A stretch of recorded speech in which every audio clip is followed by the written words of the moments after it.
Hello जय जगन्नाथ सांग माने केमती अछंती आशा करुच्ची बहुत भलरे थिबे आ खुशी रे भी थिबे एमती भल रुहंतु खुशी रे रुहंतु मु भी बहुत भल अछि भगवान का दयारु आ आपण मानक भल पाइबा स्नेह श्रद्धारु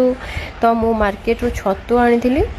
ताकू मु एबे काटुची बसिकी प्राय छतु मु काटी सारलेनी और अल्प टिके अछि ताकू काटी सारला परे मु आज याकू मशरूम चिली पय प्रस्तुत करिवि तो मु छतु को गोळे की रखि नेथिली ताकू एबे कड़ाई जो गरम हे जाईची ताकू सेते छाणुची मु तो गोळे की सब पकोड़ा टाइप रो गोटे गोटे करके छाणी नउची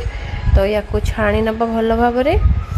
तो मशरूम चिली बहुत दिन लानी खाई नथिली तो इच्छा टी आज मशरूम चिली बनवाई बाहर किଣିकी खाଇବା अपेक्षा निजे बनैकी खाइबाटा बहुत भल देह ପାଇଁ भी बहुत भल सब क्षेत्र में भल तो मुझे या छाणिकी रखी नौची ये भल भाव में सीझी गला पकोड़ा प्रस्तुत हो गला और एबे देखंतु मु सब किछि छाणिकी प्लेट रे रखी नेछि एबे चलंतु चिली ପାଇଁ प्रस्तुत करिवा तो कड़ाई रे मु सॉरी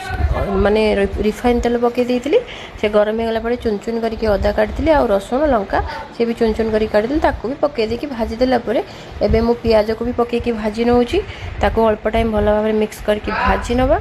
सी हो गला परे कैप्सिकम को भी काटिकी रखितिली ताकू एबे एठी पके देली पकईकि या भी किसी टाइम भाजी देवा टी हल्का सीझापी तो सीझीगला स्वाद अनुसार मु लुण पकाउची ये ऑलरेडी सीझीगला ताको आउ टे भल भाव में चलई नवा बेसी भी पूरा सुखा भाजीवाटा भी ठीक नुह एतिक ही करी तापर मु सोया सॉस को ऐड करुच्ची सोया सॉस ऐड करके भल भाव में मिक्स करनबा ताको अल्प टाइम मिक्स करदेला जो छाणी थी जो छतु को ताको रखी या पकईदेली या पकईकि आउ टे भल भाव में मिक्स करके चलई नबा चलई नेला पर या चिली सॉस टमाटो सॉस मु ऐड करदेली और एबे देखो भल भाव मिक्स हो गला किछि अल्प किछि धनिया पत्र थिला ताको भी ऐड करदेली एबे मोर हो गला प्रस्तुत मशरूम।